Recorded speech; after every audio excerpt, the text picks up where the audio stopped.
O que é um cladograma? O cladograma é uma representação gráfica que tem como objetivo expor as relações de parentesco evolutivo entre as espécies, baseado no conceito da sistemática filogenética. Mas como ler um cladograma?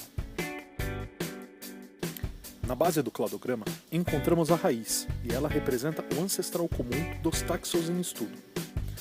Seguindo o caminho do cladograma, encontramos alguns pontos que representam as novidades evolutivas, ou apomorfias de cada grupo. As apomorfias são características que diferem a espécie anterior das posteriores, justamente porque as espécies que aparecerem após o surgimento da apomorfia possuirão características que não estavam presentes na espécie ancestral. Percebemos então que a nossa linha evolutiva se bifurca, dando origem a dois caminhos distintos. Ao final, teremos todos os táxons atuais dispostos na extremidade da árvore, e cada qual com a sua trajetória evolutiva expressa no cladograma. Ao analisarmos a trajetória do tempo da evolução das espécies, podemos perceber que ele caminha desde o ancestral comum até as extremidades do cladograma.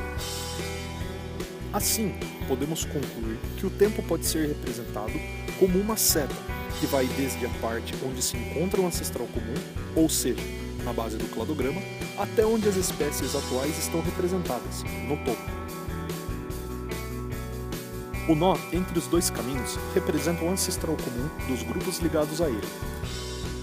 O nó inferior representa o ancestral comum entre os grupos A, B e C, assim como o nó superior representa o ancestral comum entre os grupos B e C. Utilizando o mesmo exemplo, vemos que a linha azul representa a história particular da espécie B, a linha vermelha representa a história particular da espécie C e, por fim, a linha tracejada nos mostra a história em comum entre B e C. Lembre-se, se o cladograma estiver espelhado, ele significará a mesma coisa. O que são clados?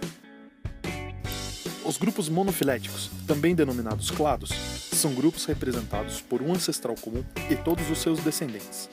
Cada clado está dentro de um clado ainda maior e, assim, caminhamos em direção à base do cladograma. Podemos agora ter uma visão ainda mais abrangente sobre a história particular das espécies, como vimos anteriormente, pois mesmo com as suas histórias particulares, elas compartilham sua história anterior com outras espécies. Os grupos que não incluem todos os descendentes ou que não compartilham o mesmo ancestral não são considerados grupos monofiléticos. Agora, vejamos outro exemplo de um cladograma e as relações evolutivas entre os táxons. Note que o tempo está correndo ao mesmo tempo que as apomorfias estão surgindo e várias ramificações estão aparecendo.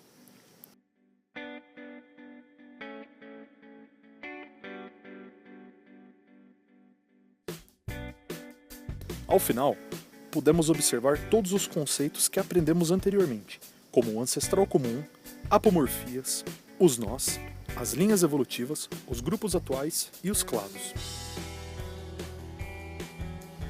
Agora, que tal colocarmos o nosso conhecimento em prática? Vamos resolver um exercício.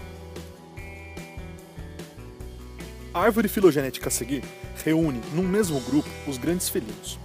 O nó 2 reúne as espécies que rugem. O nó 3, as que não têm essa capacidade. Com relação a essa árvore filogenética, é correto afirmar que: alternativa A Panthera leo é mais aparentada com a Panthera nebulosa do que com o tigre. Essa afirmação é incorreta, afinal as duas seguiram linhas evolutivas distintas, como observamos logo no início da árvore. Alternativa B. Os felinos rugidores surgiram depois dos não rugidores. Essa afirmação é incorreta, pois analisando a escala de tempo da figura, podemos perceber que os rugidores surgiram antes dos não rugidores. Alternativa C. As panteras nebulosas representam o gênero Panthera, que não tem a capacidade de rugir. Essa alternativa também está errada, afinal o gênero Panthera também aparece em espécies que têm a capacidade de rugir. Alternativa D. O leão e o leopardo compartilham mais características entre si do que a onça e o leopardo. Essa alternativa está correta, afinal, eles encontram-se no mesmo clado, ou seja, compartilhando o mesmo ancestral comum, enquanto a onça está inserida num clado mais abrangente, portanto, compartilhando menos características com o leopardo.